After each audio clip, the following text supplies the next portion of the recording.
Tem um fato sobre a população brasileira muito curioso, que é a sua concentração no litoral. Olha só essa postagem aqui do Geodicas. Olha só que interessante. Paraíba em duas partes. Aí bota aqui a bandeira, né? Com o nego e o preto e o vermelho. Bandeira da Paraíba, do estado da Paraíba, da unidade federativa. População do estado da Paraíba dividida em duas partes relativamente iguais em números totais. E aí a parte em preto tem 2 milhões de habitantes. A parte em vermelho tem 2 milhões de habitantes. Provavelmente essa região aqui é a região metropolitana de João Pessoa e regiões adjacentes, né? Então essa região aqui, ela tem uma densidade demográfica igual a essa região aqui, sendo que a área, ela é bem diferente. Então a divisão da população paraibana no estado da Paraíba não é uma divisão homogênea. Ela não é bem espalhada pelo espaço. Ela tem uma divisão ali heterogênea, né? Rio Grande do Norte também. Rio Grande do Norte em duas partes. Aí aqui a bandeira do Rio Grande do Norte, população do estado do Rio Grande do Norte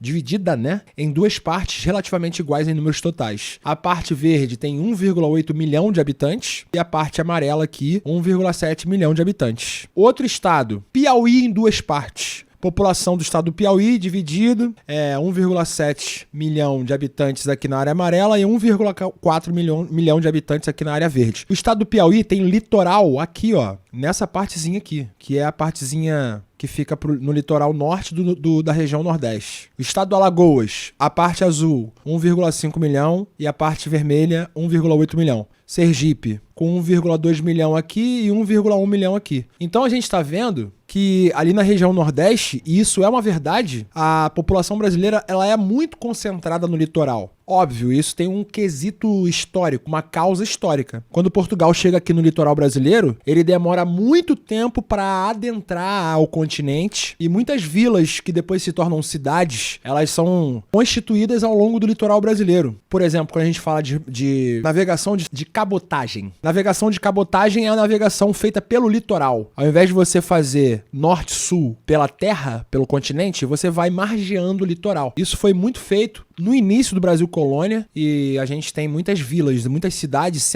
sendo constituídas aí na navegação de cabotagem. Então a população brasileira, historicamente, ela é concentrada no litoral. E a gente só vai ter políticas para tentar interiorizar a ocupação da população só no século XX. Quem vai colocar isso em prática é JK e depois os militares. JK, ele tem o intuito de interiorizar a ocupação, desconcentrar a população brasileira do litoral e uma das suas medidas é a construção de Brasília. A construção de Brasília tem vários intuitos, né? Tirar a capital do Rio de Janeiro, uma capital, como ele falava, muito vulnerável por estar no litoral e também, como ele não falava, mas dava pra perceber, uma capital muito vulnerável com o gabinete do presidente, muito vulnerável ali no Paço Imperial para manifestações, e aí eles vão lá, constroem o Palácio do Planalto, onde a manifestação é bem distante da onde o presidente está de fato. Então a gente tem uma série de porquês de terem construído uma cidade no meio do cerrado brasileiro para habitar o Distrito Federal, a capital da República. Um dos porquês é justamente a tentativa de levar gente para lá, para ocupar aquela região que tinha muitos vazios demográficos. Levou a gente pra lá, né? Principalmente nordestinos, tanto que os nordestinos que participaram da construção de Brasília, eles têm um nome específico, o nome deles é Candango, eles são os candangos. Candango é o nordestino que foi pra lá participar da construção, foi trabalhar na construção civil de Brasília. Brasília foi uma cidade construída do zero e em 3 anos, de 57 a 60, ela vai ficar pronta e vai ser inaugurada como uma nova capital da República. Então a gente tem essas tentativas de interiorização da ocupação. Por exemplo, a construção de Brasília, ela também gerou a construção de diversas rodovias Brasil adentro, e isso é uma das formas da galera se desconcentrar, né? Tem que ter esse eixo de ligação, tem que ter essa rede de ligação. É uma tentativa de interiorização, não adianta construir uma cidade lá no meio do cerrado, tem que construir uma forma de você chegar lá. E o JK, ele construiu as rodovias. O JK, ele priorizou o rodoviarismo. Isso hoje pra gente é péssimo. Isso traz um gargalo econômico pra gente, uma característica nossa que refuta investimentos, que é a geografia dos transportes do Brasil baseada no rodoviarismo. Mas foi uma alternativa que JK lá na década de 50, de 60, ele achou. Naquela época, carro era sinônimo de progresso, né? Fala do massacre da construtora Pacheco Fernandes. Cara, deixa eu abrir aqui pra ver se eu acho alguma coisa sobre isso pra gente ler junto. 1 minute, please! Um ano antes da inauguração da capital brasileira, porque Brasília foi inaugurada em 60, dezenas de operários foram mortos após questionarem mais condições. Caraca, então foi assassinato. A revolta de um grupo de operários que atuou na construção de Brasília, que acabou sendo vingada com um verdadeiro banho de sangue, é a expressão de como poderosos interesses atuam para reescrever a história ou silenciá-la. Cara, que pesado, hein? Chamado massacre da construtora Pacheco Fernandes. Peraí, deixa eu botar maior pra vocês verem. Ocorrido em 8 de fevereiro de 59, em pleno carnaval, pode ser considerado uma das maiores tragédias brasilienses, mas a história oficial buscou desacreditar sua gravidade e até mesmo sua existência. Até hoje não é possível afirmar com exatidão quantas pessoas morreram naquele dia. Meses antes da inauguração, Brasília chegou a abrigar mais de 40 mil operários, trabalhando em jornadas extenuantes de trabalho. Olha aí a precarização de trabalho. A gente acabou de falar do robô que depois de 20 horas de trabalho desmaiou e falamos de precarização do trabalho. Agora a gente tá falando de precarização de trabalho desde a década de 70. Década de 70, teoricamente,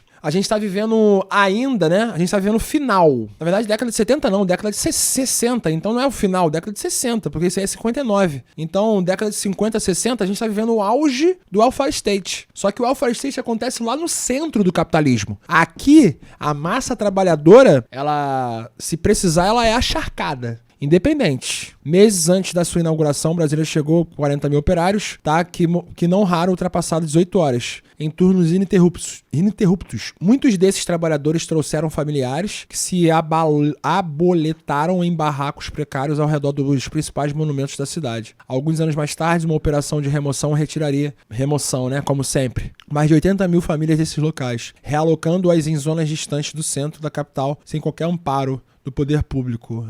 Mané. Chacina. A história do massacre começa com uma revolta no refeitório da construtora Pacheco Fernandes, local onde hoje existe a Vila Planalto, bairro que fica a poucos quilômetros da esplanada do Ministério e a Praça dos Três Poderes. As condições oferecidas pelas construtoras aos seus operários eram muito precárias. Segundo a professora Nair Bicalho, da Universidade de Brasília, da UNB, autora do livro Construtores de Brasília, que narra a trajetória desses trabalhadores, os galpões possuíam 10 a 15 quartos com beliches de 2 a 3 andares. Os sanitários eram um buraco cavado no chão e protegido com uma porta de lona. O acampamento também tinha problema de falta de água. As camas tinham colchões de capim e predominava a enorme falta de higiene. Pulgas, percevejos e piolhos se espalhavam pelo ambiente, sendo necessário diversas vezes queimar os colchões. As cantinas tinham longas filas devido ao grande número de operários dos alojamentos, o que deixava trabalhadores famintos esperar muito tempo para o café, almoço ou jantar. Essa situação de desconforto e privação resultava inúmeras vezes em quebras das cantinas por motivo de comida crua. Brasília, a nossa capital, que é palco de tanta corrupção, de tanta coisa ruim. Se ela foi construída assim, não tinha como dar certo, né? Ela foi construída à base do sofrimento de muita gente trabalhadora, honesta, que só precisava de um dinheirinho. Galera, já entendi. Vou deixar esse link aqui na descrição do vídeo no YouTube, pra quem quiser terminar de ler, pra gente voltar a falar da concentração da população brasileira no litoral, né? Eu fui falar de Brasília, do JK, e também os militares, eles também tentaram interiorizar a ocupação, né? Eles fizeram um polo industrial lá em Manaus, chamada Zona Franca de Manaus, com o intuito de levar gente para lá, para a área amazônica. Também construíram diversas rodovias. Então eles também pensaram muito nessa interiorização da ocupação. Apesar desses esforços de JK e os militares, a população brasileira até hoje é concentrada no litoral, como a gente consegue ver aqui no Instagram do Geodicas. Inclusive, fica a dica para vocês seguirem esse perfil Geodicas, que é muito bacana. Tem muita informação, muita geografia pra gente. Beleza? Se você gostou do vídeo, deixa um likezão aí, tamo juntão. Se inscreve no canal pra dar essa moral pro seu pai. E é nóis. Beijos!